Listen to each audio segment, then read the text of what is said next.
নতুন বছর আসে কিন্তু কিছু অনুভূতি কখনো পুরনো হয় না। পহেলা বৈশাখ যে শুধু ক্যালেন্ডারের একটা দিন সেটা কিন্তু না, এটা আমাদের জীবনের এক নতুন আশা, নতুন অধ্যায়, নতুন শুরু। এই দিনে আমরা শুধু নতুন বছরকে নয়, নিজেদেরকে নতুন করে খুঁজে পাই।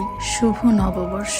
অনেক লেট হয়ে গেছে আমার বৈশাখের ভ্লগটা আপলোড দেওয়ার, তো ফাইনালি অনেকদিন পর আবার একটা নতুন ভ্লগ নিয়ে এসেছি। সকাল থেকে রান্নাবান্না করতে করতে আমার অনেক বেলা হয়ে গিয়েছিল, যার কারণে ভেবেছি যে এবার বাইরে যাব না। আমার বেলকনির মধ্যেই আমি আমার মনের মতো করে একটা সেটআপ বানিয়ে নিয়েছিলাম। তো খাওয়া দাওয়া শেষ করে আমি রেডি হয়েছিলাম কিছু ছবি তোলার জন্য। আমি এখানে একটা সাদা শাড়ি পরে নিয়েছিলাম, তার সাথে অনেক শখ ছিল যে এবার আলতা দিব, তাই এবার আলতা দিয়েছি হাতে পায়ে। বেলকনিতে বসে কিছু ছবি তোলার পরে আমরা ছাদে চলে গিয়েছিলাম কিছু ছবি তোলার জন্য। তো এখানে অনেক রোদ আর বাতাস ছিল, যার কারণে বেশি ছবি তুলতে পারিনি। পুরো ভিডিও শেষে আমি আমার ছবিগুলো এড করে দিয়েছি, তাই স্কিপ না করে পুরো ভিডিও দেখবেন।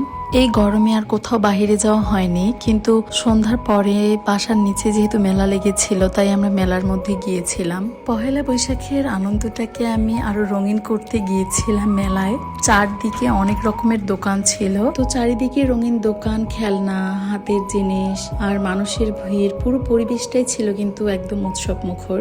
মেলার সেই কোলাহল, হাসি আর আনন্দতে যেন মনটা ভরে গিয়েছিল। তো এখানে কিছু রাইড এসেছিল, যেমন নাগরদোলা, ছোট বাচ্চা ট্রেন, সাম্পান নৌকাও কিন্তু এখানে এসেছিল। তো আব্দুল্লাহ একটা বাঁশি কিনেছিল, যে বাঁশিটা আসলে ভাইয়া বাজিয়ে দেখছিল যে ঠিক আছে কিনা। তো মেলার মধ্যে যে খাবারের দোকানগুলো বসেছিল তার মধ্যে আমাদের এই জিলাপিটা একটু ভালো লেগেছিল, তাই আমরা কিছু জিলাপি কিনে নিয়েছিলাম। তার সাথে নিয়েছিলাম এই যে ডালের বড়াটা।